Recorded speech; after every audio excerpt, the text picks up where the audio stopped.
I think one of the most compelling parts of this interview is a bite I tweeted out. If you don't follow me on Twitter, I'm not sure that you are mentally well. But the point is, I asked Gloria Nevarez straight up, how close was the Mountain West to collapsing? How close do you believe the Mountain West was to not existing after all of this poaching and all of this stuff that's gone on with the Pac-12? Was that an actual reality? Yeah, there was definitely a couple days there in the middle as schools were announcing their departure that we didn't know what the future held and what it looked like. But what happened rather quickly was the remaining 7 schools really came together and said, "Hey, we want to make this thing work." So it went from what are we going to be to pretty quickly we're going to survive. Yeah, fantastic conversation, and I think it is very rare that you get somebody in the middle of a news cycle who is sitting front and center in the middle of a news cycle to come on and talk about those issues. Gloria Nevarez did it. We'll play that interview in its entirety coming up in 56 minutes from right now here on the show.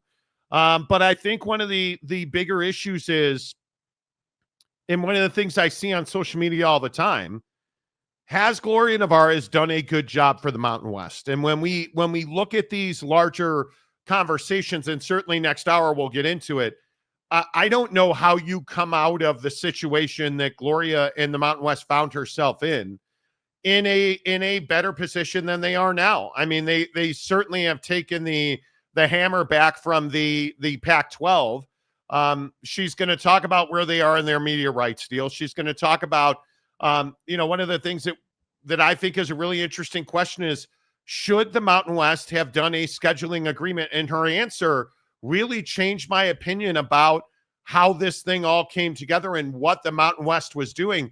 And Jake, I again will say, after talking to Gloria Nevarez, I think that the Mountain West Conference is in very good hands. Yeah, I mean, I think that there's a reason that she's respected by her TV partners. I think there's a reason that she's respected by the member institutions in the Mountain West. And I think there's a reason the Mountain West has been able to bounce back from the poaching situation. I mean, you don't just magically, reinvent yourself and become a conference again for no reason. And I also think that, in the interview, there was a lot of conversation about, UNLV and their position and how important they are. And I think so much has been made of the UNLV situation in the media and, in our comment section and with people, talking about it.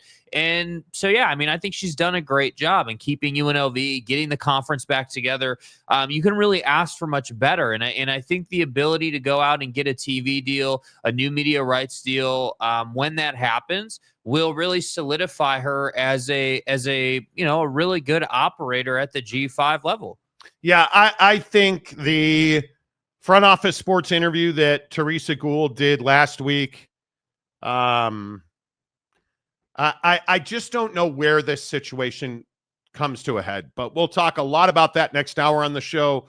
Again, I just think we're in a very interesting time in college sports, and that includes the Big-10 and the SEC, who are set to meet this week, Wednesday, to determine how many teams are going to be in the college football playoff. And I think that this is, when we talk about, a conflict of existence, or, are we in a situation where college football is facing an existential crisis? The answer is absolutely yes. I think right now, I have not seen a time where so many college football fans, and college football specifically, have been unhappy, disenfranchised, disconnected from the game, because I don't think we're on a level playing field anymore. And when you look at the Big-10 and the SEC, we probably have not been on a level playing field for several years. But the idea that these two commissioners are going to get together and that they have the lion's share of the authority and the lion's share of the decision-making in college athletics right now, I think is a sad state of affairs for the game of college football. Something that most of us who watch this show grew up loving and appreciating. I don't think we're there anymore. and we're in this area, call it purgatory, call it whatever you want. We're in this waiting room trying to figure out, what are we waiting for here? Are we waiting for a super league? Are we waiting for the SEC to make sure that they get, 4 teams into the college football playoff? Because we start looking at some of the numbers and some of the financing around how college football works. I don't know what you do if you are not a Power 4 conference. I'll even go as far as to say, I don't believe that the ACC and the Big 12 are playing on the same level that the Big 10 and the SEC are not, that are playing on. I think those 4 are on 2 completely different universes. And then you take in the G5, and I don't think financially the G5 can compete. And I'll continue to tell you, this meeting this week, if they expand the college football playoff, and it is only for the purpose of making sure that more Big 10 and more SEC teams are getting into the college football playoff, I believe this sport is on its way to the grave. And I know that sounds salacious and spectacular, but when you eliminate 90% of college football from the opportunity to play for the championship at the highest level, that's not a good thing for college football. That's not a good thing for the Big 10 and the SEC. And I think that's where we're going. If it comes out that we go to 14 or we go to 16 teams, and the lion's share of that expansion goes to the Big 10 and the SEC, Jake, I think it's an absolute catastrophe for the sport. Yeah, I think that, the word relevancy comes into this conversation big time if you're a G5 or if you're the Big 12 or the ACC, right? Like, you're fighting for the ability to stay relevant in the conversation, because that's all this is, right? I mean, when you look at the college football playoff, all it is all year long, what do we do as college football fans? All we do is we sit here and we talk about, okay, well, hey, look at this team's schedule and look at that team's schedule. And then, hey, there's this team over here in the room where we're all standing who nobody's talking about, but maybe they should be more in the conversation, right? Boise State from last season. So, you look at this conversation and it comes down to a simple truth, which is that for the last probably decade, the SEC and the Big 10 have won the most games, have dominated the conversation, and are now fully in the driver's seat. And there's really no unwinding the watch. There's no going back in time and fixing it. There isn't a great solution for how a G5 or even the Big 12 or ACC can get more of the pie. And ultimately, anytime, like you said, anytime you're excluding people, that's not a good thing for the sport. The problem is, though, there's no great way to include everybody, right? Let's be real. There's no great way to give everybody the same level of opportunity at the college level because there are too many people involved. But is that what anybody's asking for? Well, I think what everyone's asking for is that what people want is they want to kind of have it both ways, where it's like, hey, it's not just the Big 10 and the SEC, right? Everyone, should get a pretty fair opportunity on scale, I would say. And the problem is you can't do that right now because there's not enough teams in the G5 who are quality enough. We're talking about 1 to 3 teams at most right now. We're talking about, 4 teams out of the ACC and the Big 12. That's it. We're not talking about like 20 teams here. That's the problem. There's not enough. But I think the bigger question is, are there 4 legitimate college football playoff contenders in the Big 10 and the SEC? Yeah, there are. I think there might be in the Big 10, right? Ohio State very clearly is, but Indiana was a complete joke last year. Penn State was a fraud last year. But the reality is, this is a good point. Penn State is in that conversation every year, whether you like it or not. Because they're in the Big 10. Yeah. And it's not because they're a good football team. It's not because they belong there or they deserve to be there. Penn State is in the college football playoff because they're in the Big 10. It's as simple as that. If they were in the SEC, they would be an also ran an afterthought. They would be in the same boat with everybody else at the Mississippi State, Vanderbilt, Ole Miss. Penn State. No, because Ole Miss had a legitimate argument on the field to be in the college football playoff. My point is, Penn State's not a good team. Ole Miss was an exceptional team last year. You lost the game you couldn't lose. I think Ole Miss had a better case than Alabama. But that's not my point. When you're in the SEC, and we can go back and forth about this, and I know we have on this show ad nauseum, when you're in the SEC, if you go undefeated, you're an elite football team. If you're in the Big Ten and you go undefeated, that doesn't mean you're an elite football team. Mm-hmm. But by any measure, Oregon was a complete joke this year. Oregon embarrassed themselves this year. So let's not please pretend that Oregon was a lead and Penn State was a lead. The pedophiles at Penn State had no business being in the college football playoff. Indiana had no business being in the college football playoff. They simply did not. And so we can go round and round about this. But at the end of the day, I don't have any question on any level. Greg Sankey and Tony Petitti are going to do everything they can do to make sure their constituents have more spots than your favorite conference does, period. And the bigger issue is, and yes, I'm going to continue to beat this drum about the Big 12. You don't want to win football games. Agreed. The Big 12 is not doing everything that they can do on an everyday basis to make sure that they win football games. And then you're going to cry a river when the Big 10 and the SEC lock up more spots, and you're really only, I mean, honestly, you're only in the Big 12 competing for a one spot. I mean, if we're really in most years right now, you're competing for one spot. I mean, for the Big 12 to get two teams into the college football playoff would be an absolute coup, in my opinion, with where the conference is at. Like, it used to be, okay, you know, hey, Texas, and then maybe there's a second team, right? You could really rely on Texas to kind of get you places in the Big 12. But after what we saw this year out of Utah, and again, I know I like what Utah is doing. The reality of the situation is they're going to have to prove it on the football field. So let's just be totally fair in the Big 12. The Big 12 doesn't have a team that has any business talking about the college football playoff right now. And that's a huge problem for this conference. And again, we can sit here and talk about how great the Big 10 is. The 4 teams from the Pac-12 did absolutely nothing. Absolutely nothing. At the end of the day, you make money in the college football playoff by winning games. That's how that is the system that we live in. And who won the games? Yeah. Ohio State won the games. You gave Penn State the easiest walk to the college football playoff final, and they couldn't perform. Right? Like you look at the way that this money is distributed. And I just don't know. I don't know how you fix that, because Tony Petitti and Greg Sankey don't think that's a problem, what you're looking at right there. And look at that graphic too. And consider what matchup we got in the college football playoff. Texas, Arizona State. How big is Texas leaving your conference now?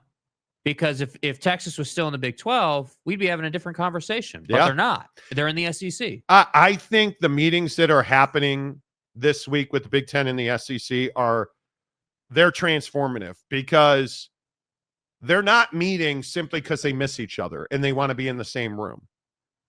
They're meeting to count their money. And you're watching the college football playoff be taken from your school. So when you look at, I don't know, the Big 12, because I think it's the perfect example. Oklahoma State doesn't want to win a national championship.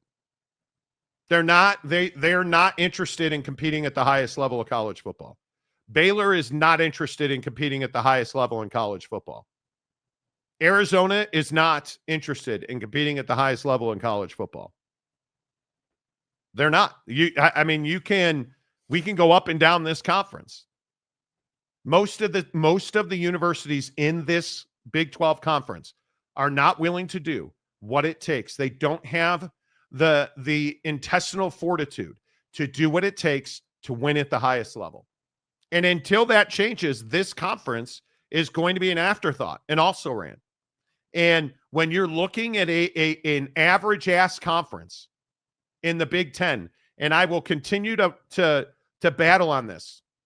Everybody wants to sit here and tell me, oh, the Big 10 is now the supreme conference. The Big 10 has won the national championship 2 years in a row. Does that mean they have the best conference? 100% it does not. It does not. Don't try to shine me on Penn State. Don't try to shine me on Indiana. Don't try to shine me on Oregon. or SC or Washington or UCLA or Northwestern or Minnesota or Maryland. Nebraska. And like, we can just keep going down the list at least. But again, maybe you're just on some other planet today. Nebraska is spending money and doing everything that they know how to do to win football games. You hired the best available coach. You have spent money and invested money into NIL and collectives. Like, you're relevant. You got the number one quarterback in his class to show up in Lincoln and play football. And he's good, even though he's Patrick Mahomes light, right? I look at Nebraska as a program that's moving in the right direction. I look at James Franklin and Penn State, and as long as he is there, I do not believe that they will win a national championship. And we can live and die on this hill about Drew Allers, this amazing. I love all the Penn State people. Oh, Drew Aller, he would have been number one in the draft this year if he'd have. No, he wouldn't have. No, he would not have. Nobody's taken Drew Aller over Cam Ward or Shedeur Sanders or Jackson Dart. Nobody's doing that. And we can sit here and we can fantasize. Is Penn State better? Yeah, they did a really nice job with Knowles. They did a really nice job of getting their running backs back. They're not going to win because James Franklin's their head coach and Drew Aller's their quarterback. It truly is as simple as that. The elite programs in this country do what teams like Ohio State did. They went and did everything they could possibly do. They new coordinators, new players, better quarterback, best defensive portal guys. They won a national championship. Meanwhile, we've got Dave Aranda and Baylor in the Big 12. Now that's neat. It's the bottom line. You look at Miami and Mario Cristobal. Does that excite you? Does the fact that the Florida State and Clemson didn't even get close to getting out of the ACC, does that excite you? The ACC is an embarrassing conference. You had a team come into the conference who has no business being in a Power 4 conference and just won your conference. Don't talk to me about the ACC. Like, it has no business in the conversation. And again, it's guys like James who just absolutely lay on their back and lap at the feet of Mike Gundy. That it is amazing to me. It is amazing to me that you think his comments about Oak State is proof he's provoking fans to make comments. Then don't come here. If it's so offensive and I'm so wrong, which, again, Oak State is the perfect example of this. You cut Mike Gundy's salary because you said you couldn't afford NIL. Don't come here then. If we're so wrong about Oak State, it's amazing to me. It's amazing to me that you want to sit here and say Oak State is going to build a new football ops building. Who gives a flying fuck about an ops building when you cut your coach's salary because you couldn't afford NIL? I don't care about new ops buildings when you didn't win a conference game last year. Let that sink in. You didn't win a conference game, and here you are trying to talk to me about how he cleaned house with his coaching staff, and he hired two coordinators who nobody think are inspiring and who nobody thinks are going to be game-changing in the grand scheme of things of the Big 12. But you want to tell me my comments are provoking. I'm only saying these things to provoke comments. How have I been wrong in any way, shape, or form about Oak State? How have I been wrong? You brought in a quarterback who has no experience, zero experience.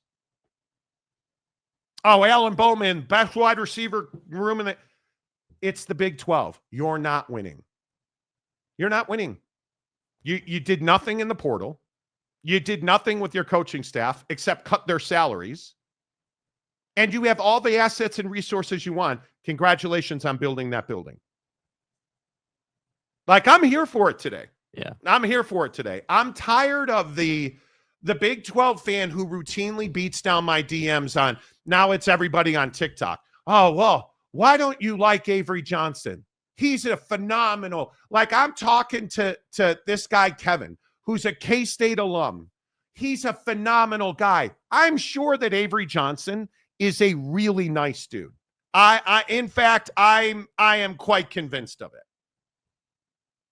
Does that make him a good quarterback? No, it doesn't. It does not.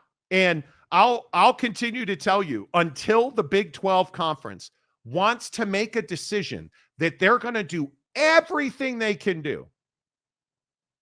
Replacing the coordinators at Oak State when you should have fired the head coach, not everything you can do to win games. Running Will Howard out of Manhattan for Avery Johnson, when everybody and their brother knew Avery Johnson couldn't throw you to a win, not everything you can do. Keeping Dave Aranda, blaming the coordinators again, not doing everything you can do. But yet we have this small minority of teams, West Virginia, Utah, BYU. Like, I look at all of the things that Arizona State did to get over Herm Edwards. I look at all of the things that this small group of Big 12 teams do to try and win every game possible. None of them include building a new ops building.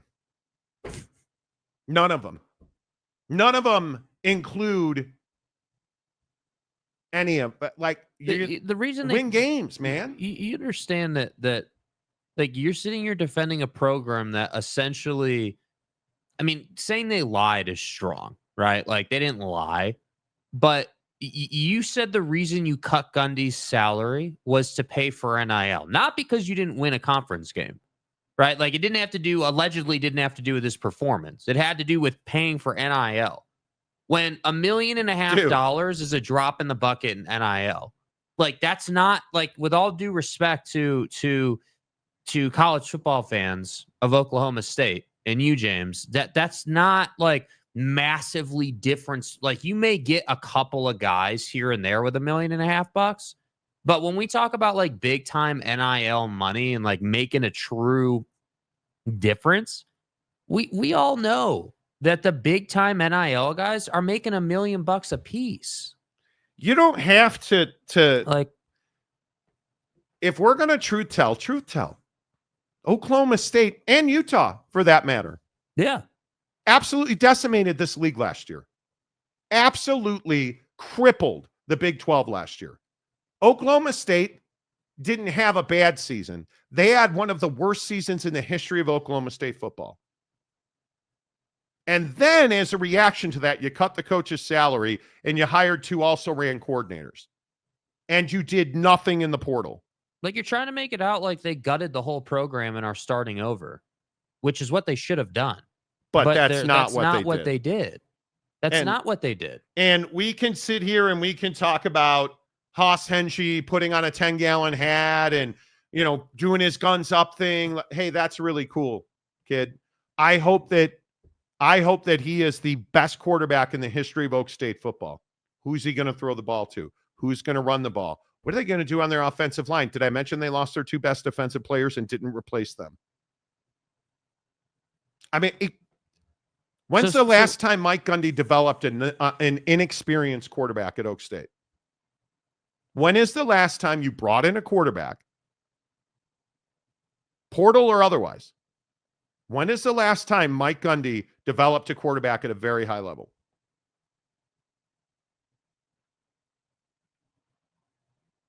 Did you hear that deafening silence? Because it doesn't happen at Oak State. It does not happen at Oak State. So I'm still trying to understand how we're the ones, or he's the one by your comment, we're saying these things to provoke comments. The reality is that Oklahoma State is not, again, relevant, right? Like, you know, when you look across, whether you want to look at the Big 10 or the Big 12 or whatever conference you want to look at, it's relevancy in the conversation. Yes. So while you and I disagree on some schools, right? Like if we're going to truth tell, right? Apparently this is Truth Tell Tuesday, apparently. Like if we're going to truth tell, cool. Nebraska's going the right direction. Cool. This program's going the right direction. I don't care until you start like actually competing to get into the college football playoff. Nebraska was nowhere in there. Oklahoma State, nowhere in there. Now, at least at Nebraska, you got some good stuff to talk about. At least like there's some positivity happening where that's not even happening. You at are Oklahoma clearly State. moving. And listen, Like my point is that these schools and these leaders and administrators have to start understanding it's not good enough just to say you're gutting the program and we're starting over. Like, again, let's criticize Utah for a minute because everyone says we love Utah. Hey, you just had one of the worst seasons in Kyle Whittingham's tenure at Utah. And it so happened to have one of the worst timings that it could possibly be in your first year in the Big 12. And the only thing that I can give them credit for is they did actually wipe out like all of the staff, right? You wiped out the entire staff, and Kyle Whittingham identified that they need a real tangible passing game. So what did you go and do? You went and got a coordinator and a quarterback from the same offensive system and brought him in to reinvent your offense because your defense wasn't the problem. So I grow fatigued when I see these comments. We can sit here and we can go round and round about what's working and what is not. The Big 12 and the ACC are on the outside looking in. It's as simple as that. And I lose my patience when, and I don't know, is Mike Smith here today? He may be or not. I lose my patience when you're not putting billboards up for your football coach to get fired when your football coach should have been fired 2 years ago. Yeah, and by the way, that's not even like an opinion unique to us. Like, yeah, I'm certainly not, and we on this show are not huge Mike Gundy fans based on his performance. No. But we're not alone. Like, let's not act as if we're alone in saying Gundy should have been fired. Mike Gundy lost me at the DUI stuff. We can talk about the money and the NIL, and Mike Gundy lost me when he justified Ollie Gordon's DUI. Yeah. That's when he was dead to me. Must have done it 1,000 times in my life. That's when he's dead to me. What? I mean, yeah. Jay Chapman, if you're not in the Big 10 or the SEC, you're over a barrel. I agree with that. Yeah. I agree with that. Xavier Wolf says college football is pain. And yet here you are. Main event, top of the morning. Hello. Oak State James. The SEC and Big 10 get 4 each. The ACC and Big 12 get 3 each. Okay, stop right there. Walk me through how the ACC and the Big 12 get 3 each right now. Well, help me understand. Again, with all due respect, help me understand. How does that work? How does that work? What do you mean the ACC and the Big 12 get 3 each? Dude, they don't get 3 each. That's the precise problem we're talking about on this here program today.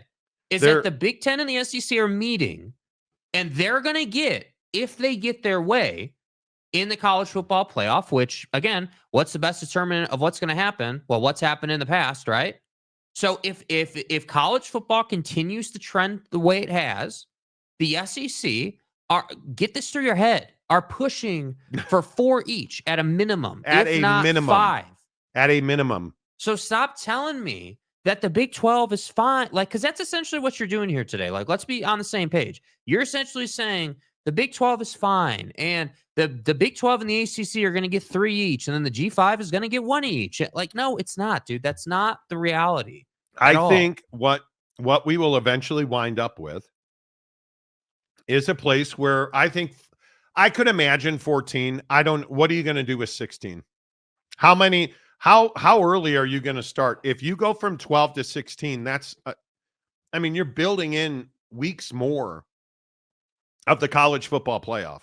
Now, what do you have, 5 weeks with the playoff at that point, or 4 weeks at least? I look at this idea that the Big 12 and the ACC get 3 in. So how would that have worked last year? Because I guarantee you, this is pointed at teams like Ole Miss, Missouri. They won 10 games and didn't get in. I guarantee you that when you look at Alabama, LSU, and South Carolina, they would have been in an expanded college football playoff. As average ass as Alabama was last year, as average ass as LSU is every year that Brian Kelly's the Think head about coach. what you just said right there. Just not to cut you off, but just to put the Oklahoma State thing in perspective. You just said that Alabama, as a 9-win SEC team, was average. Very. Think about that. Right now, I'm not disagreeing with you. My point is that in the SEC, 9 wins is mediocre. It's average. It's not good enough. And maybe I'm naive, and we can go round and round about this. At some point, isn't Lincoln Riley going to turn USC around? I mean, at some point, they're going to accidentally win games. I mean, he either is or he's going to get whacked. I mean, Right? that's the business. I have to believe that Jed Fish turns Washington around. I don't believe and maybe I'm just too much of a Jed Fish fan, but I have to believe that Washington's going to be more competitive. And here's a question to that end. What's more likely to happen? Does Jed Fish figure it out at Washington, or does Mike Gundy figure it out at Oklahoma State? And that's the bigger question. What's more likely to happen? I just don't see 3 teams each. I would love if that happened, because I think parity is what makes a good playoff system. We're not going to get parity. I don't.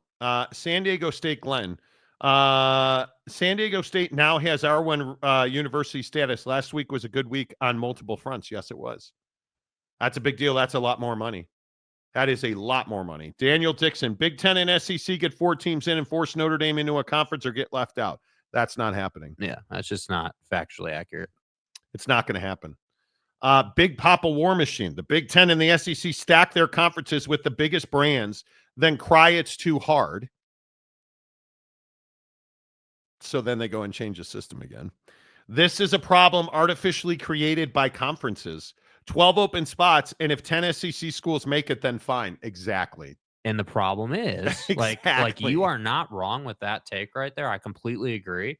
The problem is nobody can do anything about it to change that. How are you gonna stop it? How is Brett Yormark gonna roll into a room with Jim Phillips and say, "Hey Tony, hey Greg, we're gonna change this with you, and it's gonna go in our favor"? Not what? No, you're not, dude. What are we doing? And I think that the hard part for me is people in the ACC and the Big 12 don't want performance-based compensation because they don't want to perform. They don't want to do what has to be done to win. And when I look at somebody like Gloria Navarez, who will be on the show in 20 minutes, you've got to have multiple teams pushing for a college football playoff spot if you're a G5 conference. Yeah. And you've got to win basketball games. I think if you are like the SEC right now is in a position where they're winning basketball games.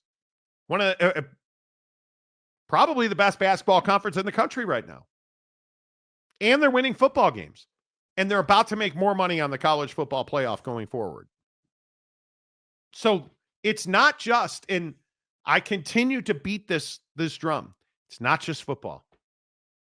Basketball is a vitally important revenue stream. And the SEC is doing it better than everybody else. They are. And hey, Eric, you can continue to say the Big 10 is the best conference. You can't back that up. There's absolutely no way. In football, if you go team for team, there's no way to say, oh man, the Big 10's as deep as the SEC. No, it's not. It's not close. And again, I'll sit here and I'm happy to take the beating over Ole Miss that I always take on this show. Jackson Dart's going to be the 3rd quarterback taken in the draft. And somehow people are surprised by that. And it's stunning. And what have I been telling you all year?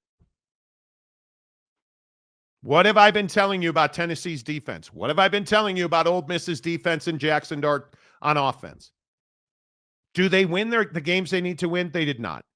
In my opinion, should Ole Miss have been in the playoff? They should not have been. If they have the same season, the exact same season this coming year that they had last year, Ole Miss is getting in the playoff. It's as simple as that. Because the SEC is going to get more spots. The Big 10, Eric, they're going to get more spots. Does that make the Big 10 a better conference? No. No, it does not.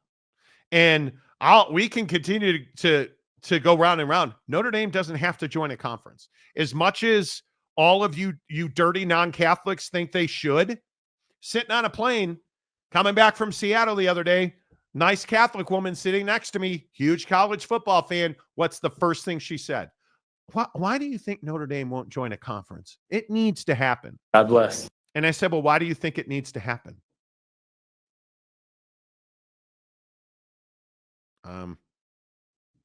Yeah, she didn't have an answer. Nobody has an answer. Why should Notre Dame join a conference? They shouldn't. They should not. Good morning, Steely. Monty cracking me up about Oregon. But am I wrong about Oregon?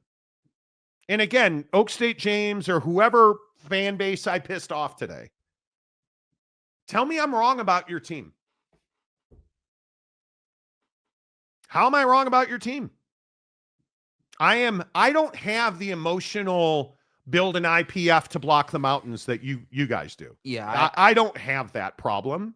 So I don't have to be, man, I want it so bad. I'm already a repressed Chicago sports fan. I've been beaten down. My emotions are dead or at least buried deep inside my rectum. So they don't bubble up very often because we never win. So what I'm trying to say is I'm unemotional about it. Whether it is, again, Indiana, every Indiana fan that came in here this year. How many Indiana? Well, we're going to show you. How did that work out in South Bend? How'd that work out in Columbus? Because you're not a good team. You didn't play anybody. You played the also-rans of the Big-10. It's what we talked about with Baylor. How did Dave Aranda get a contract extension? Well, he had a great 8-win season, Monty. Yeah, by beating the hell out of the worst teams in the Big 12. That's not a good football team. Is that a